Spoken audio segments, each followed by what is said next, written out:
Hey,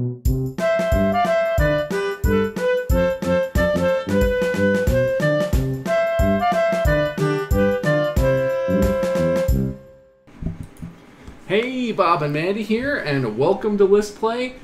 This List Play is integrated into the charity stream that we're doing this week, but it's a very special, we haven't done it in a long time, and we're really, really sorry, extra big episode of List Play. And today we're talking about video games, of course, our favorite. The topic of the stream, the topic of the List Play, video games. More specifically, we're talking about console video games and our favorites. Now, Bob gets asked this question on almost a daily basis. Like a lot. And I've been asked it too, so we just wanted to let you guys know our favorite console video games. Top 10 for each of us. Mm-hmm. Which is a lot, but still not enough to really get all of the games that we both wanted to onto a list. Yeah, it was really hard. There were some, I had it down to like 13, and I was like, oh no, how could I get rid of any of these? You had the Sophie's Choice of list making. I did. It was pretty hard. So. Cool. Well, you're going to read off that? Yeah. It's not in order. I'm like a genius like that. Oh, so gosh. we have our list prepared and we're really excited. So you should let us know in chat and in the comments which of our lists you like more. So you will see that I'm more Nintendo slanted, he's more other slanted, but let us know what you think if you like any of our video games. And again, we're not rating based on like the qualities of the game or whatever. We're putting on what we like to play. What was fun to play. Definite disclaimer, especially for my list. Yours is pretty solid. I don't think anyone's going to be like, what? On my list, there are some games that I know people will question my sanity if I'm trying to claim that they're like the best game of all time. No, you'll see when we get there. Clearly, that's not what we're claiming. These are just the ones that we enjoy the most. Right. Some of mine are kind of trashy. But we get to do yours first. Okay, so we get to pick me apart first. Great, ladies first, right? So, let's start with number 10. We'll go backwards. Number 10 on my list is Star Fox. So, we've talked about before my love for the N64, and that will come out as we continue to go. But this one is so epic because you can still use the boost to get through. Right? I mean, who didn't love playing this game? Did you play this one? I did. I got rid of my N64 at some point. I sold it to the Trade and Play store because I was like, oh, I really need a Dreamcast, or I don't know. I regret it now. That was the worst mistake. Hey, I loved my Dreamcast. I still have it. It's a good system, but I regret getting rid of my N64 now, and Star Fox was one of the games that I had that I went back to a lot. And it was actually one of the earliest games, like when I was young, that I played the multiplayer on. Mm-hmm. And I got really into competitive multiplayer stuff because it had the sort of dogfight mode, and and it was hard, and it was a little awkward because it was like kind of free flying, but kind of like you have to jigger the camera. But I loved Star Fox. It's I did replay it recently, or I tried to, and I did sort of totally fall on my face. Like, the handling is pretty hard. I guess that's the thing. But then I watched my brother stream it, and he just like 100%ed it. Like, no problem. He was like, all right, I'm going to play this all the way through. I'm going to do all 3 tracks. And he was just playing, and he was like, blah, blah, blah, talk. Like, and he like 100% nailed everything on every level. And he had to like on purpose suck to go the bad route. Yeah. So I could beat this game. It was one of my childhood games that I actually could beat, but I had to beat it on the sucky track. So, but that actually made me feel good. I liked that mechanic that if you were good, you had to go on the hard route, and if you had some problems, you went on the easier one. I liked that I could have the option. And it wasn't just hard, and it gave everybody what they wanted. I just thought it was a really fun game, and all the little characters were fun, how you had the little foursome that you were against, and it was just fun. Okay, enough about that one. That one, we could talk about that one all day, but let's move on to number 9, which is Pokemon Snap. Now, this is one of the funny ones on my list because I know that a lot of people didn't play this one, but this was literally my favorite, like, console Pokemon game. Like, Pokemon Stadium's pretty good and stuff, and, like, I enjoy that they're in some other games, but like this one was awesome. Like, I think I might have even liked this one more than just regular Pokemon. It was so much fun taking their pictures, and you had to like learn all the little tricks of things to do to get them to do cool stuff in the pictures, and then Professor Oak rated you on your pictures. You were close. Yeah. Whoa, it's a perfectly framed picture of Snorlax, except he's like 2% off the center, and it's like, oh, close. You were close. Yeah. That's how he says it. I don't know how it was, because I didn't play this back when it was like a new game. Yeah. But I feel like Pokemon Snap for me is it's fun to play, and I appreciate that why it's on your list, but it's a little weird because it's like some of the stuff you have to do to get the Pokemon to respond to you is like, of course you had to throw 4 but not 5 of those bother balls over this hill that has nothing indicating there's anything behind it. And then you have to wait, and it's like, whoa, how in the hell am I supposed to figure that out? So you did have to use the It's cheat not book possible. to get through all the stuff because you couldn't make them do all the special shit without a little bit of cheating. But that's, that's fun too. It's not like it was impossible and you were supposed to figure it out. It was like, it's just this puzzle thing, and if you have to look up the ones where you're never going to guess it, it's like, whatever. If you want to complete it, it's your prerogative. So the internet didn't so much exist then, but that's why we have the internet now. And that's why they used to sell huge game guides with every game. We had to. Today, those seem like such a waste of money, but back then, those were the shit. I was always like, man, I'm going to get this and the guide, and I'm going to complete it. Yeah, I mean, it's sad. Like, some of the things, I remember we had to have the game books for almost all those early games, because how would you have finished it if you got stuck? You would have just been stuck forever. I guess I can't do this. Like if only YouTube existed. Okay, I'm not going to talk about that now, because that'll be later on my list. Trying to give away my crap. I know what you're talking about. Okay, so let's move on to number 8. Is Animal Crossing. Specifically, the Animal Crossing City Folk, which is the one on the Wii? Yeah, that was the Wii one. Okay, so because I want to make sure you had the right one, because the Wii one is the one I meant. I meant to ask you, but then I didn't, and I was like, I think I got the right one. We'll find out. So, it's a really good game. So, it's like super addicting. I'm pretty addicted to it, so I play it occasionally. I have finished it several times with different villages, and you try and keep up all your little friendships with your people. But who's really addicted to this is my mom. She plays with her friends every day.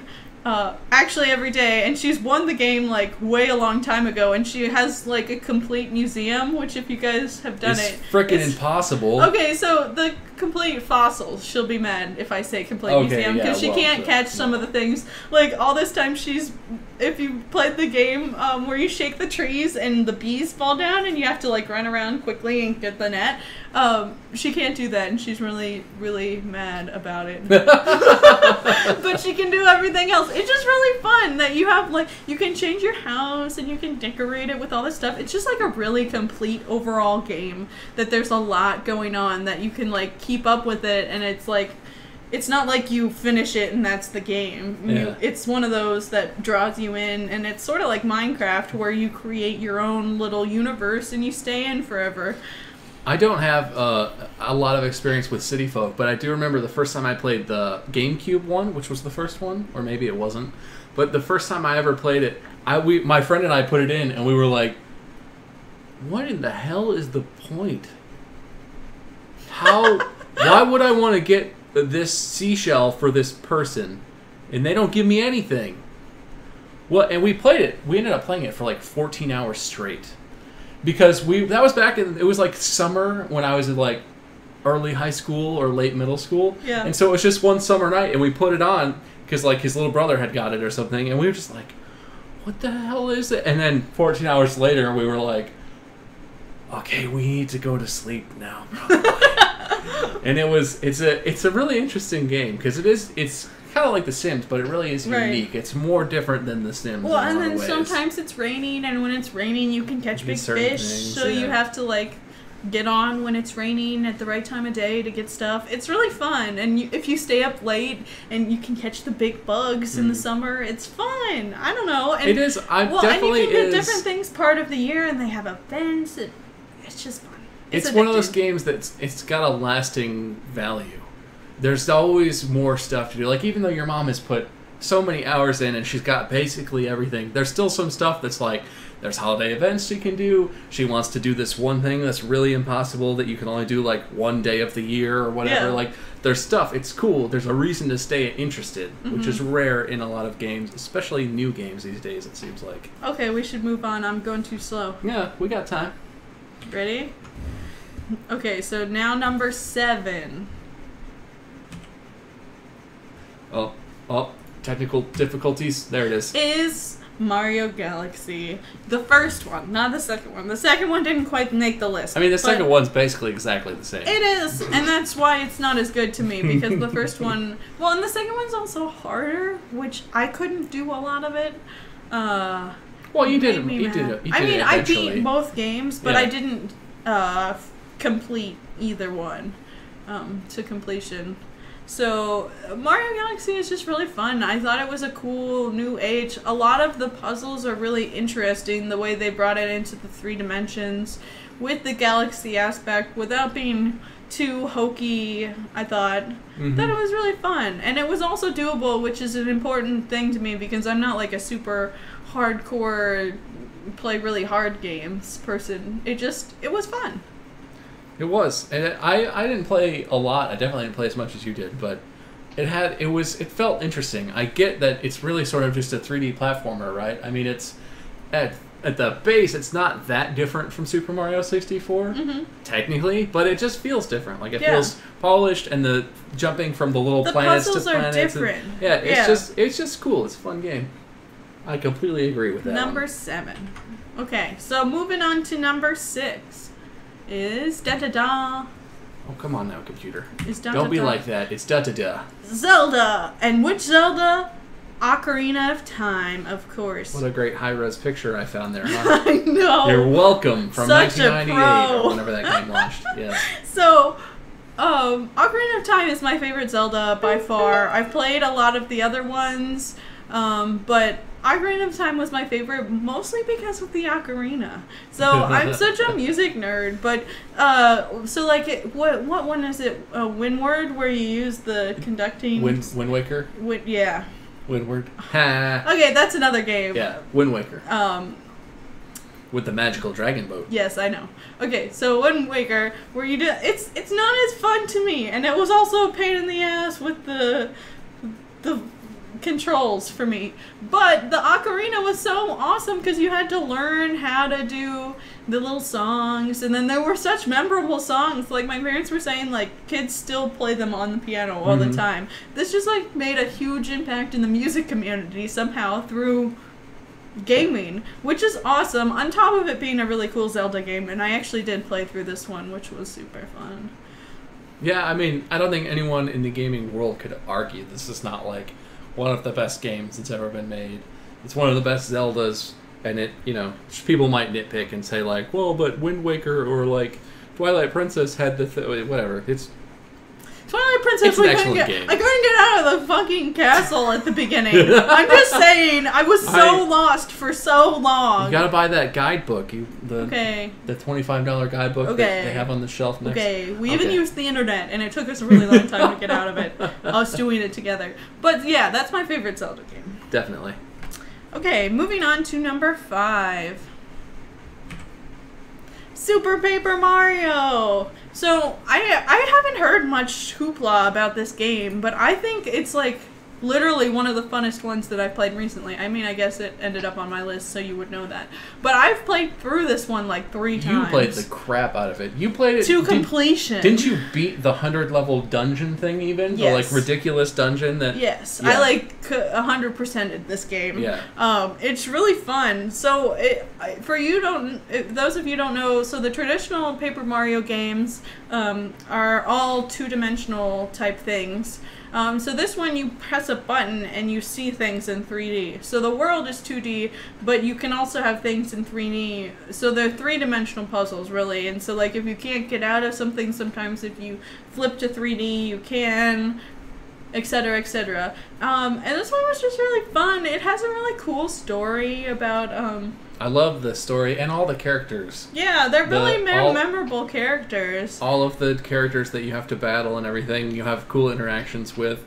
And even the twist character who is an enemy is really well done. Like in Mario games, the story is usually not even that interesting because it's like, well, save the princess and whatever. It was still sort of that, but it was that but the the characters universe were was expanding. Good. But yeah, and you got this whole little side stories and stuff. It was cute, and I enjoyed the puzzles. I thought they were a good level of puzzleness. There was only one where I was like, how the hell was I supposed to figure that out? And I had to look it up. Was it that one where you had to find the hole in the wall that was like invisible? No, it was that I had to go through this one room in this one way to go out the door for it to lead me to somewhere where I actually needed. So you had to like jump up and down and up and through the... I remember so that you could get to the next room. I was like, why would I ever do that? I wouldn't. So that was the only hard one. I thought it was a good level of puzzles. And it was fun, and you had your little pixie, and you saved the universe. And I think it's definitely the best Paper Mario game. I think Thousand Year Door is pretty good too, the GameCube one. But Sticker Star, we've talked about on stream before. I didn't like the Not sticker. a terribly good game. The sticker thing was kind of off-putting, so I agree. Good list. Thank you. Okay, moving on to number 4. I'm making motions you can't see. Super Smash Brothers! Of course, if I'm talking about Nintendo, how can I not talk about Nintendo Super Smash? And specifically, Brawl on the Wii is my absolute favorite. So I'm a little biased in my wanting of this, and it's specifically because my character is Kirby, and Kirby is the total bomb in this game. I guess one would say he's OP. Kirby is pretty overpowered, yeah. But it's the best because my rock ability exceeds everything else in this game. Like, I'm not very good at video games, but I can hold my own when I'm Kirby on that game. It's so much fun, and my special is way better. So on the new one, I do like the new Super Smash Brothers. What's the name? Super Smash Brothers, I think it's just Wii U. Okay, well, so the new one is good, too, but Kirby got definitely got super nerfed. Yeah.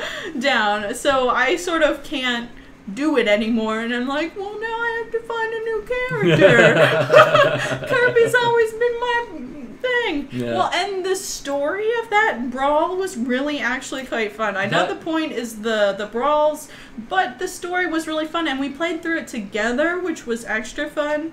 Yeah, I will say that was one of the biggest things about the new one that I found to be a letdown, is there's the new game mode where it's like a board game where you collect players as you go along, and then they have sort of the other mode that's like the story mode, but the what was that called? Something Emissary. Spaceship Emissary? Starship Emissary? I have no idea. The story mode where you could play through like the linear story of Brawl was fantastic.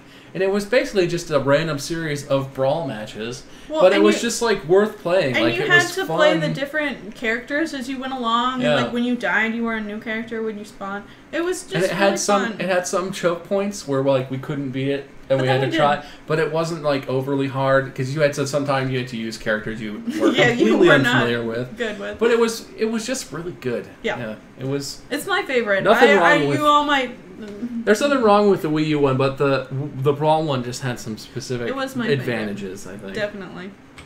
Okay, so moving on. We're moving on my list to number 3. Now, all of these on my top were so hard to pick, but... They're all pretty close. Yeah. Number 3 is Mario Kart, and of course, Mario Kart 64.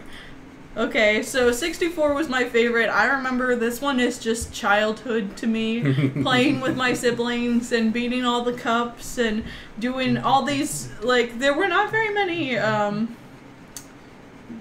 what is the... Power-ups? No. Maps? Maps. I couldn't think of the word. Yeah, I mean, it had 16 maps, yeah, right? there were not so many maps, but it was really fun, and they're all super memorable, and they were all pretty good. And all the music. I can still, like, when I just think about it, I hear, like, the music and how it changes for the final lap, and it's like... It just makes you, like... Yeah. Well, and you still dread Boo's Boardwalk and Yoshi's Mountain when you have to do them. I totally wreck at Yoshi's Valley. I don't always, but I have like the path pretty well down. Yeah, I mean, me too, because I figured played it it enough, but whatever. So, it's a really memorable game, and I love that game, and it's my favorite kart by far, although the new one does come close. Mario Kart 8 is very good. It is pretty awesome, but I don't think you can top the original in my mind. I don't know if it was the original. No. There are older Mario Karts. Okay, there are That was older, not the but that original. one, I mean, and so if you look at the things that were happening simultaneously in time to that, like the Diddy Kong Racing and things that were happening alongside it, it was way better at handling. And you could do the drifting, and you could do all that in that game. It was pretty ahead of its time. It also has one of my favorite video game fun facts that I've ever heard. On the Yoshi's Valley course in Mario Kart 64, you never knew what position you were in. It had the little guys that would track across the bottom and show you who was where. On that one, there are always question marks until you finish. Right. And that was, I always wondered as a kid, like, is it just because they're trying to, like, make this track different, or what? No, it's it was because actually, it can't tell. Yeah, it was actually because the map was so complicated. The N64 didn't have the computing power to figure out who was where. And I didn't know that as a kid, and then I learned that in adult, and I was like, well, okay, I guess that's obvious if you really think about it. But it's just cool because it makes that map really stand out to me in my memory as always being, like, interesting and exciting, because you always were like, I think I'm in first, but then you were in, like, sixth, and you could just never tell. Yeah. Like, it made you feel like you got a fighting chance, even though you have no chance at all from beating the 150cc computers. Okay, so number 2 on my list is pretty recent, is Pikmin 3. So this one is so awesome. So I played the other 2 because my brother let me borrow them after I played this one, because after I played this one I was like, oh my gosh, I need to play the rest of these. And none of the rest of them were as good. This one was just so much fun. It was all about the puzzles, but then there was some fighting, but it was like doable fighting. It wasn't all about the fighting. It was mostly about trying to figure out how to use your Pikmin and your time well to do stuff. And it was just really fun with the way that they introduced each of the kinds of Pikmin that you could use differently, and your choices about using different ones against different bosses. And the handling was pretty good, I thought. Yeah, I don't typically go in for this kind of game, but I have to agree, the way they did the targeting of the Pikmin, how they did the motion control, or you could do it using the joysticks and everything, was effective way more than I've ever seen, especially compared to the other Pikmin games, where the targeting of the Pikmin was pretty janky in a lot of, especially in a tense situation when you're trying to, like, attack something, or you have to land on this tiny little spot, and it's like, how in the hell am I supposed to hit that? Right. So it was really fun, and I've played this through multiple times, and you just keep finding stuff in it. Fruit you didn't find, sub-bosses you didn't beat, and it's really, like, non-linear, too. I mean, although it's a linear story, you can go and do whatever you want at whatever time you want, as you unlock levels, really. But, so... And it's not... So there is a time element, but it's not so restrictive that you can't hang out and mess around for a day or whatever, build your armies. It's a really balanced game, and it's really fun. Like, there's no way else I can describe it other than I had a lot of fun. I killed a lot of Pikmin, but I just restarted those days. It was also forgiving. Yeah, there's nothing worse than watching your entire fleet of Pikmin get rolled over all at once. It's really sinking feeling. It is pretty depressing when you're in a boss battle and it's just like... and they all... Yeah, it's really sad when they die, especially when you leave them at night. Then they come and get eaten by those big dudes, and you're all, oh, I'm so sorry I left you. Yeah. It's really fun, and so that's why it's number 2 on my list. Okay, so now drum roll please for number 1 on my list of all-time favorite console games. Super Mario 64. So if you guys have ever asked me this question of what was my favorite game, I always say this one, because this is for real my favorite game of all time. I don't know what it is about it, but it's still so interesting to me to go back and play. Like, as a platformer, I can redo all the stars and redo them and still, like, doing it and finding the things. And I couldn't even believe this time I played through. This last time, I found a whole level that I had never done before. Because I'd never done it. Funny, I'd never done it to 120. So I mean, I usually just beat it and got to like 75 and was like, okay, that's good. I'm done. But this last time, I was like, I'm gonna get them all. And so I found this new level, which was the wet one with the painting. I don't know why I didn't know that was a level. But I didn't. But it was fun. And so I just love that game. There's so many stuff with the hidden stars, with the levels where you can go wherever you want. The overworld is so amazing. The Mario, it's the Mario to me. I know there are other Marios, but that to me, if I ever say Mario, I mean that game. Like, it's just so ubiquitous to me that game, I don't know. Well, and especially our generation, I think. I think if you asked our parents, if they were into gaming when that was it, I think if you asked my dad, he would say, well, the original Mario Bros. On the NES with the 2D scrolling and the worlds and all the warp rooms, and like he knows everything about that game because that came out right. I guess he wasn't a kid. I was a kid. I was like just born when that came out, and I sat on his lap and he played that. But for us, 64 came out right in the heart of childhood. That was a game that, like, everyone as a kid, at least my friends, we all played, we all had different, we would talk about which star was a total pain in the ass to try and get, and whatever. And as a kid, I didn't even play it to completion. Like, I beat the game once, then killed the Bowser, but I never get all the stars. But I tried still, this it's last just time. like, I can't do it. I've got most of them, but it's like our generation's quintessential it's like game. It feels Nintendo like Nintendo video games. Maybe it's not for everyone. I know Yeah. there are other franchises that people would say, like Final Fantasy was the thing that I always played because it kept coming out, and that's grown a lot. And there are other franchises too, but for the kids, my friends and my family and everyone, that's like the Mario game. Yeah, I mean that one to me is just games. So that's my list. I hope you guys agree with me. I understand that all mine were Nintendo based, but that's what I grew up with. So only recently, since I've lived with Bob, have I had access to the other gaming consoles. And I've still not picked it up a lot. I still love, like, if I were to add now, Splatoon is becoming my new favorite. I'm just Nintendo at heart. I love the kid-friendly You're just a type filthy gaming. casual. I know. It's okay. I mean, but it is certainly a style. There's something I grew up with Nintendo, but then I moved on to like Halo and the new generation of stuff. There's something about a good Nintendo game where there's no blood or gore. There's no like GTA action where you're crashing helicopters into buses full of people and they all die. And murdering the shit out of people with your back tire. Yeah, and there are games that on Nintendo that are like that, but they're sort of all third-party games. The core Nintendo games, the really good ones especially, there's something so like sweet and fun and joyful. And fun. There's you don't have to murder people to enjoy them. So, my list has it's very different, but different stuff, but. Don't hate me, but that's our answer. That's my answer. So now we get to hear about Bob. Yay! Woo! And I will say, this is a question that since I've been on YouTube, counting back 3 years ago to Mark, as soon as people started like talking to us and wanting to know more about why we did Drunk Minecraft and who we were, one of the major questions that Mark and Wade and I were asked and continuously are asked, and now Mandy is asked now that she does streams and stuff, is what are your favorite games? And I always am like, I don't know.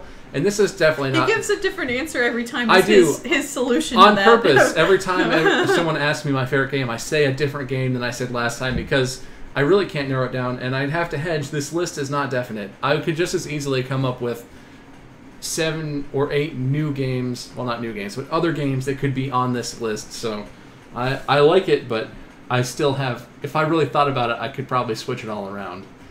But that brings us to my list, starting with the number 10 option on my list. Boom. NHL 15 by EA Sports. And it's not specifically NHL 15, it's sort of generally all of the games, but NHL 15 is the one that I'm currently playing, so it's the one that's currently my favorite iteration. And this is when I was talking earlier about how some of the games on my list are trashy. I think this is one of the ones that some people out there might think is a really, really trashy pick, because it's a sports game and it's made by EA and it's blah. I get that. I'm certainly not saying that it's like a good game design, that it has some sort of intrinsic quality to it. It's a sports game, but it's really satisfying to me. Like, one of the things that gaming does for me is it gives me a place to go where I can relax and I can be good at something, especially if I get frustrated with life when I feel like school is tough or something else is tough. I am pretty good at some video games, and that gives me, a little gratification. And NHL, the NHL series, is one of them. One, I'm a big hockey fan, but two, I like playing these games. I like the pace of hockey for a video game. I like the way that they've developed, the way you can do like trick moves and special shots, and I just think it's a really fun way to unwind. And it's, being a hockey fan, it's a way that I can have like I can like interact with my players. Like, I know intimately the Red Wings lineup from this season because I have to deal with it when I play the game, and sometimes guys get injured, and so I have to use the backups, so I know who the backups are, and it's just like, I know sports games, not legit or whatever. I'm sure people are secretly judging me, but I love sports games as a way to relax, which is one of the reasons why I love Rocket League so much. Well, too. and I can tell you from experience, I've watched him play so much of this game. He got like wicked good. Like, he had to like stack himself to like fail because it was too easy. I was playing with the Red Wings, and I got all the way up to the max difficulty, and eventually I had to pick a worse team, so I started a season with the Columbus Blue Jackets because they're awful, and that was how I had to up the difficulty, because the Red Wings are one of the best teams in the league usually. And it was funny, every chance he got, he was playing a hockey game. I think for I've a couple played, years there. just on NHL 15 on this year's version, I think I've played 3 or 4 full seasons, full-length hockey seasons, and I made it into the finals because I usually win like an unreasonable percentage of my games. I think at the end of my last season I lost like 7 games of the whole season, so I was like 70-something and 7, or however many games it is in the season. But yeah, that's my first one. Judge me if you will, but I love it. It helps me relax. Which brings me to number 9 on my list. Time Splitters 2. This one, I have a weird sense of this series because at the time I thought it was really obscure, and when I looked into it online, it seems like it was not as obscure as I thought, and it was just something that I had never heard of and my friends had never heard of. But the Time Splitter series, Time Splitters 1 and 2 on GameCube, was something that my friends and I played a lot of 4-player split screen on. And it's just it's like a very early 2000s shooter. It was a little clunky, and the guns, some of them had like weird non-physics based actions, and they would, they were sort of alien guns, and they would do weird things. But it was just a really cool shooter, and it was an interesting story because it had time travel in it, which for a kid is really cool. But I don't know, this is just one that I remember from my childhood as being really fun, and I thought we were really cool because we were like gaming hipsters, because it was like, we're the only ones that play this. No one knows about this. I didn't know about that one. But you guys can tell me in chat, was the Time Splitter series on your radar, or was I just way out of the loop and didn't know that it was a popular game? But it seemed to me like it was sort of a good find in a time when there were a lot of shooters that were only okay. Which brings me right along to number 8 on my list. Man, I'm good at counting. Number 8 on my list, which is Destiny, which is a very new game. You were going to play this today. Yeah, I was planning on playing this on the stream until I found my new favorite game, Rocket League. But Destiny, without even having played this game, when we were on it wasn't spring break, we went, good God. My family went to the beach, and Mandy and I went with them for a few days. That was like a week ago, yeah. not spring break. No, yeah, that wasn't spring break. But they went to the beach, and we went with them, and my brother brought his Xbox One with Destiny. And he has a Mac 2, like, basically maxed out characters, or almost maxed out. And I had heard of this, and I played it a little bit, but I never really got into it. And I watched him play it for like 20 minutes, and I just had this epiphany that was like, I have to play this game. I have to experience this, because I had never gotten into it enough to get into the raids and the like sort of dungeons. That's not what they're called, but the missions that are cool where you get rare loot or you get exotic loot. I had never seen that, and so I just sort of played it a little bit and was like, okay, it's kind of like Halo, but it's different. But it's the loot collection part of it and the balancing of how they keep adding upping the level cap and everything. It's really interesting to me, and it just makes me really want to play it until I have a max level character and I have the guns that are like hard and difficult to get. Like I want to get a Thorn, and I want to get a Icebreaker, and I want the cool guns, because I don't know, that's just appealing to me. And that is a type of gaming that I think appeals to a lot of people, the sort of collecting loot, trying to get the right drops on the right areas and everything. But it's just cool. It seems really polished. It's a shooter. I love that, but it's still an RPG. I mean, it's a good game. Well, and I'm not into this kind of game, but just watching you play it is really interesting to see all the things that happen. It's really creative in the type of things that go on and the different things that you can have. I know that's really general, but I don't really know what's going on. Right? But like all the magic stuff is cool. And I thought it was funny the first time I played it. I didn't get into it enough to know what all the currencies were, because there's like 4 types of currency. You can have Glimmer, and you can also have Vanguard points or whatever, but you can also have strange coins, and then there's also some other sort of thing that's kind of currency that you use to buy other stuff. And the first time I played it, I was like, what the hell is all this for? But once I had it sort of looked at it from a distance and realized what the things were for and how complex it is, but still everything's sort of useful. Some of it's kind of like Grimoire. They were like, yeah, we'll put this in and do it if you want, or I don't know, doesn't do anything. But, you know, you can still get Grimoire points if you want. But it's just cool. It's a very deep game. There's a lot of stuff you can do. You can sink your whole life into it. And it's a really long game to play to get to the max. Like Wade plays it constantly. He's the one who's like my shaman through the world of Destiny right now. And he plays it constantly, and he still likes it. He still wants to get a couple things he hasn't gotten yet, and he still wants to finish some stuff. And he's put like weeks and weeks of time into this game at this point. So, good game. I'm sure many of you are enjoying it currently because it's a very new game. And that brings me to, my God, number 7. I still can't count. You gotta go faster. Number 7 on my list is... Gotta go fast. Not working. There it is. Mass Effect 3. And I got the extended cut because I thought this was the coolest looking picture I could find.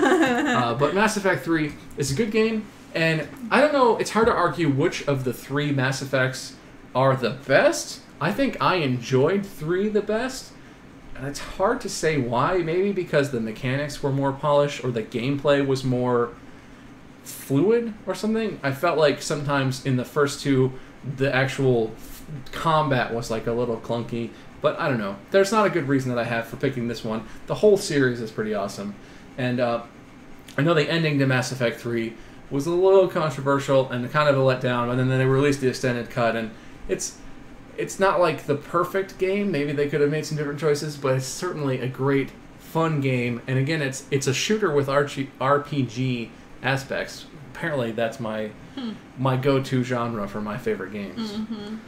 But I'm sure a lot of you will agree with me on this one. It's pretty awesome. Which brings me to number 6 on my list. An obvious choice, perhaps. But Grand Theft Auto 5, the thing that I was playing earlier with the Norges crew. It's the 5th game in a series of increasingly awesome games. I mean, I think starting with Grand Theft Auto 3, this series really caught the attention of basically the entire world when you could get a hooker and do it in your car and then kill the hooker and steal your money back. I think when people realized that you could do that in a video game, that was like... The bounds were off. Everyone started paying attention because gamers were like, whoa, this game, you know, so many shenanigans. You can get jets and helicopters you can do. And the news people were like, this is going to ruin our children. We have to talk about this. And so from a lot of different directions, this series did and continues to catch flack and praise for how ridiculous it is, but it's just such a ridiculously fun time. No matter what's happening or who I'm playing with, there's never a GTA session where I leave and I'm like, God, thank God that's over. That got boring. Because it's just like, well, I'm bored. Why don't I kill this entire street full of people and see what happens? All right, why don't I kill these 30 cop cars and run away and see if I can... Like, that never gets dull. It probably should at some point, but it's ridiculous. It's fun. Silly. Which brings me to number 5 on the list. The Last of Us. And this is a good game. I think many people would agree that this is a fantastic game. You played through this on your channel. Did you make it all the way through? Yeah. So I have not actually finished this game on my channel. I don't actually know if I've seen the ending. I know some plot points beyond where I've played in the game because I've run into internet spoilers, but it's just like I've never had a game that was so cinematic that was also fun to play. Mm-hmm. Like the opening sequence of the game is very intense and it makes you tear up. I mean, if you're a human being, it makes you tear up at least a little bit. And then the gameplay is actually entertaining. I mean, the way the cover system works is good. The way the mechanic, once you have you and your partner in the beginning, or you and Ellie later in the game when you're together, it's good. It's balanced, but it's still doable. Like, it's just an all-around really well-done game. And I probably should finish it. Since it's on your list, I think you have to finish it now. Well, I guess people were not watching it, but screw the people. But yeah, I mean, I think it would be hard to find someone who was familiar with this game who didn't think it was a fantastic game. Mm-hmm. So that one's a pretty obvious choice, but also a really solid choice. So what number are for you a number 5 now? slot? This brings me down to number 4 on the list of my top 10 favorite console games. And that would be Guitar Hero 3 Legends of Rock. I honestly don't... I remember playing the Guitar Heroes that preceded this one. Mm-hmm. I was never that into them because I never owned them myself. But Guitar Hero 3, man. Was it just the songs? I played the unbelievable hell out of this game. I think part of it was this game, we had this when Mark and I lived in the dorm together. Markiplier Mark. We lived in the dorm room together our freshman year of college. We had a TV, a Wii, and Guitar Hero 3. And we lived in the music part of the dorm. So, right. like, Joey Grimmer lived right next to us, and he was, like, unbelievably good at this. And we just had a bunch of people who were musicians who were, like, into this sort of thing. And we would just have, like, a full days where we would get out of class sometime in the afternoon, come home, put on Guitar Hero 3, and then everyone just rotate through trying to get good at the different songs and challenging each other to beat the score. We would play for, like, 12 hours. And just play. I mean, it was just such a good game. It was the first one where the mechanics on the guitar felt really polished, and it was difficult, but you could still sort of get better. Like, I felt like the early Guitar Heroes, it was just sort of really hard to do it well at all. It didn't match up quite right. So it was the first Guitar Hero that was like just well done and polished. And the later Guitar Heroes I loved. I got super into Guitar Hero Metallica and Guitar Hero Aerosmith and the Beatles. Liked the Beatles, yeah. Rock band Beatles. We did that too. There were you and Alex. My buddy Alex and I were like all about music games for quite a while. We actually had a setup at one point for the Beatles Rock Band where we both had guitars and we both had mics and I played bass and sung harmonies and he played guitar and sung the leads, and it was like it was freaking awesome. Adorable, right? It was fun times, but Guitar Hero 3 was the first and one of the most memorable. Just because I think of that time and how we played the crap out of it. Like, I must have played hundreds of hours in that game. So I played real bass guitar, but I could not for the life of me play these guitars. Like, I don't know how you guys did it. Like, it didn't ever... It's a separate skill. It didn't ever think I was doing it right. And I have no idea. I was like, I play the real bass. I don't know. I don't know. Right? It's not really related to actual guitar or actual bass that much. It's a separate skill. Well, but drums, you could basically play drums if you could play expert. Well, but that's because drums is actually just hitting stuff. Guitar is not actually pushing buttons and pulling a trigger. It's close. No, it's not. It's more than that. But that brings me to number 2. I forget. Which one are we on? Yes. Number 3. That was number 4. This is You number said 3. 2. Yeah, whatever. I was trying to blow past it. Number 3 on my list is Forza 4. Forza Motorsport 4. The 4th iteration of this Xbox exclusive. I don't know if it's exclusive, but Lexi just barked for no reason. Lexi is mad at us. Are you mad that we're but- not paying attention? Sorry. But Forza 4, I've always been a fan of cars and interested in cars and classic cars and how they look and Bob's a car engines. guy. I mean, I think that's a pretty stereotypical guy thing to be into, but I enjoy cars and I'm not an expert or anything. I just appreciate them. I think that they're cool and everything. But this was the first game where I ever played a game and I felt like the game was giving me some sort of realistic car experience. Because a lot of the Gran Turismos and the earlier games, the Need for Speed and stuff, Cruising the world. I played those Wow. because I was interested in cars. But like those all felt like video game versions of cars to me. They all felt kind of like stiff or really, really ridiculously slidey around and surrealistic in the way that they looked or how fast they went, all that sort of stuff. Forza 4 was like a car simulation. And I don't think it was the first one, but for me it was like the first one I got into. And you could do the Auto Vista, which is where they had a fully detailed model of an actual car, and they would open the hood and show Just you like the sitting engine in parts. them. And you could go and sit inside them and get an idea of what it's like to sit inside of a Ferrari Italia 459, or to sit inside of an Aston Martin Vanquish, or whatever car you wanted. You could sit in an F1 car, and I was just fascinated. I would look at it and you could see what it was like without having to go to an auto show and hope They that don't they had let the you one. do that Yeah. at the fancy The dealers. dealerships don't appreciate that. But it was just a really great game, and the Forza 5 I like too, but I feel like it's not that much of an advancement. I think Forza 4 was really the kickoff of Forza's renaissance as a series, because there were 3 other games, and they were not as successful, but Forza 4 was quite a thing.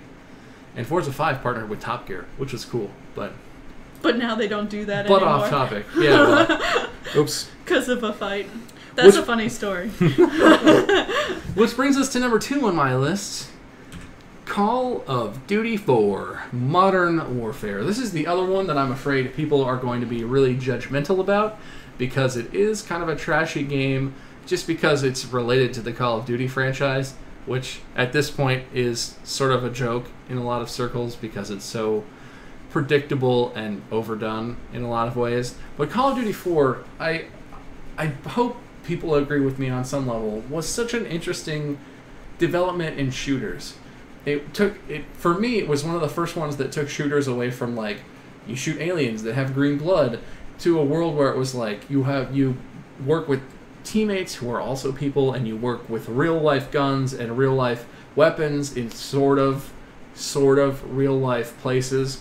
Now obviously I'm not saying it's equivalent to what combat is like or what special ops do or anything like that. It's still unrelated to real life military activity, but it just felt so much more intense to me because it wasn't aliens that spurted out green blood when you blasted them with your laser gun. Like it was interesting, and I learned about what types of guns, the different varieties of pistols and sort of what their names were, and the different types of rifles that used and the different configurations they exist in. And it's not particularly useful information, but I just really liked it. It was one of the shooter games that I spent the most time on in my life. I think when I stopped playing COD 4, I had a month and a half of in-game time, maybe?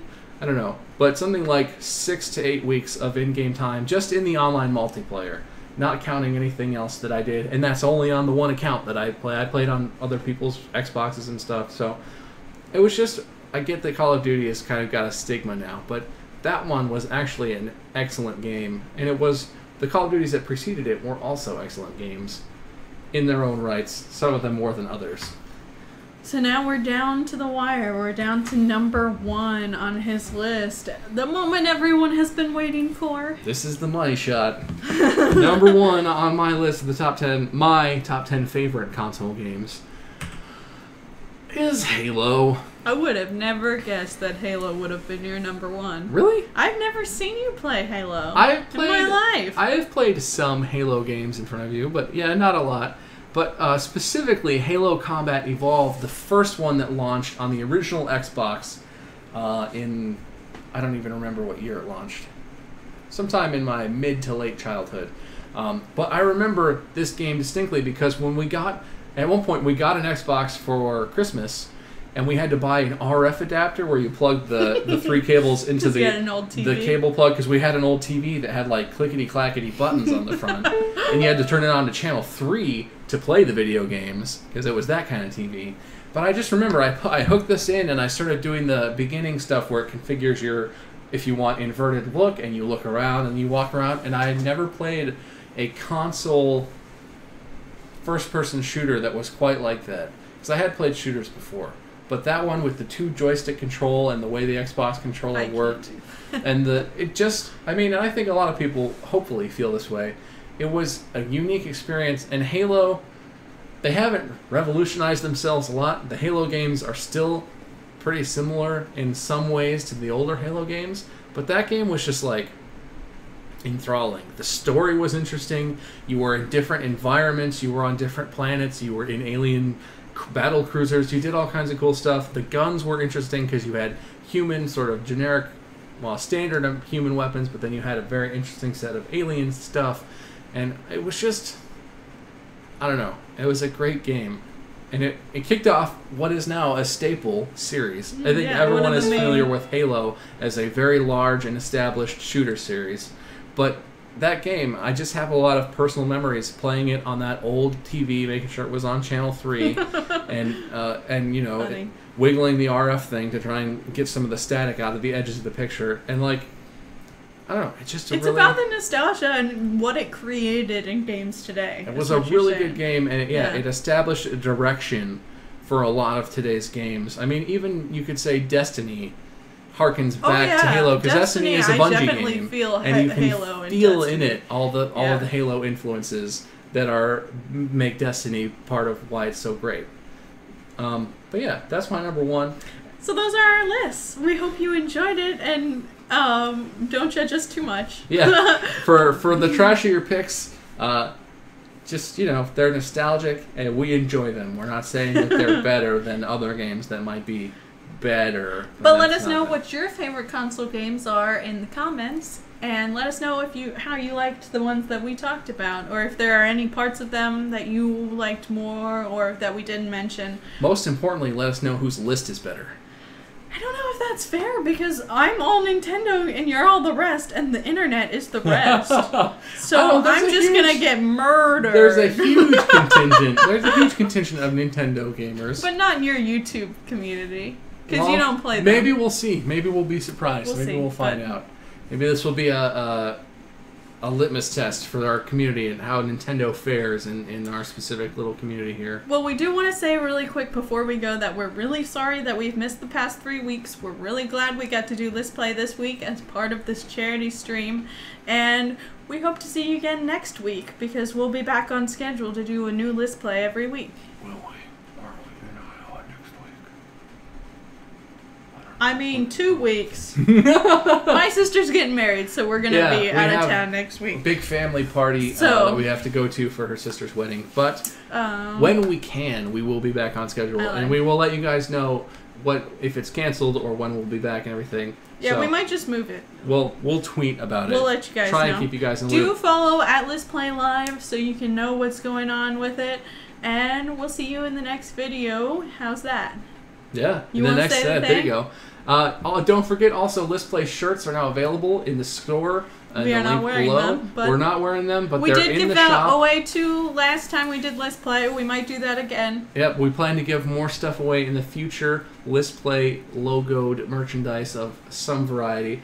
But yeah, thank you guys for watching this video, this episode. Thank you for commenting and everything. We love you. As always, we will list you later. Bye-bye.